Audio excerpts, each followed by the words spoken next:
Hello friends, my name's the real Emile and welcome back to some more Forza Top Gear laps. Today's subject matter is supercars. Now we have supercars from the past, supercars from the present, and a supercar from the future for you today. So let us get into it with our first car today. It is the Jaguar XJ220. It has 542 horsepower and weighs 3,241 pounds. Now, the XJ220 was the fastest car in the world before the McLaren F1 came along and took its place. However, the XJ220 still remains an icon. So, how did it fit around this track? Well, it had a couple of issues. This handles a lot like a four-wheel drive car, I would say. Now, it's actually mid-engine rear drive. However, it handles a lot like a four-wheel drive car, and that sounds weird to explain, but let me tell you. You don't really lose the back end on this car, you lose all four wheels if you are going to. Also, there is a noticeable amount of understeer in this vehicle. Probably the most I got from a car today. Yeah, the XJ220 did suffer from that. The other really big issue with this car, probably the biggest issue with it, is the gear ratios. This car did not come out of second gear until this straight. Yeah, the gears are obviously set up for top speed, however this is a little bit ridiculous. You can get about 110 miles an hour in second gear, which is damn crazy. But overall the XJ220 wasn't terrible around here. Next up we have the Getty EB110. 611 horsepower, 3,126 pounds of weight. This car surprised me. I haven't actually driven the EB110 stock in a Forza game at least for a while, and I wasn't really sure what to expect with the EB110. It is four-wheel drive, it has a decent amount of power, however I wasn't expecting it to be nearly as quick as it was.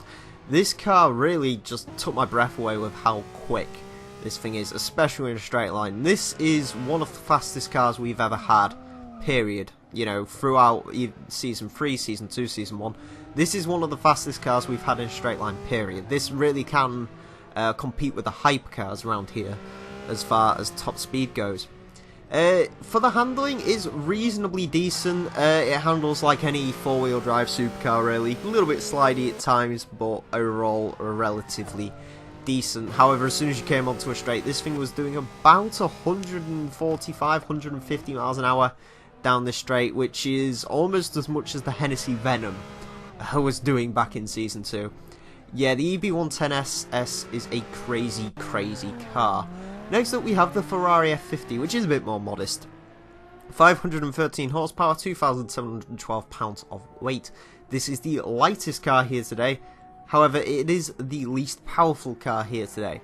Now, the F50 is a car I championed in Forza 5. I thought this was a fantastic handling vehicle, and it really does hold up into Forza 6 as well. This is a great handling car. There is a good amount of grip. The brakes are fairly decent for a car from 1995. Yeah, the F50 is a great handling car. However, straight line speed, it has a bit of an issue with, unfortunately. Now, compared to normal road cars, granted, this is pretty insane in a straight line. However, compared to everything here today, this car was quite slow.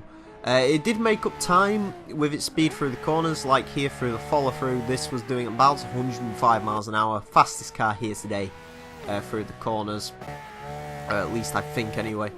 But the F50 was just let down by a lack of straight line speed, and on the Top Gear track you really do need a mixture of both good handling and good straight line speed to really succeed here. However, the F50 was definitely a very nice car to drive. Next up we have the Maserati MC12, 624 horsepower, 3,142 pounds. Now, speaking of fantastic handling, this is a car I've championed for many games. In Forza 5, I thought this car was incredible. This was my A-class car of choice. In Forza 6, I haven't actually really given it much of a drive. However, after this, I can safely say this car has, it's incredible. This might be the best handling car I've ever driven. It would definitely be a tie between this and the Dodge Viper ACR. This car is incredible. It has a decent amount of straight line speed. It has good grip through the corners. It's a fantastic, fantastic car to drive. This is exactly the sort of car you need for a track like this, and this car really does seem like it was built for this track. It can carry just the right amount of speed through the corners, through the follow-through. This was another 100-mile-an-hour plus car. It was just great. This is just a truly fantastic handling car. And yeah, this is the car you need for the Top Gear test track. Like, this just absolutely dominated this track. I reckon with slightly better brakes, maybe a bit more handling and a bit more power, that thing could be just an absolute record break around here. Next up we have a Lamborghini Aventador, 700 horsepower, 3,472 pounds. This is the most powerful car here today, with 700 horsepower by quite a bit actually. Yeah. The second most powerful car has 70 horsepower less than this, which is quite a decent amount. Now, the Aventador has been around here multiple times during both Season 1, Season 2 and Season 3, which is now. And it's always surprised me with just how nice this car is to drive and how good a lap time it can set. And the Aventador really is no different in this game. It handles magnificently. Four-wheel drive cars should all handle like this. There is very, very little understeer, no oversteer in this car whatsoever. The Aventador is just truly superb to drive around this track. However, it will be interesting to see how this stacks up against the Huracan, because the Huracan came around here a couple of weeks ago and put in a very, very quick lap time. Now, the Huracan is actually a couple of PI over the Aventador, so we'll have to see which one in this sibling battle can come out on top.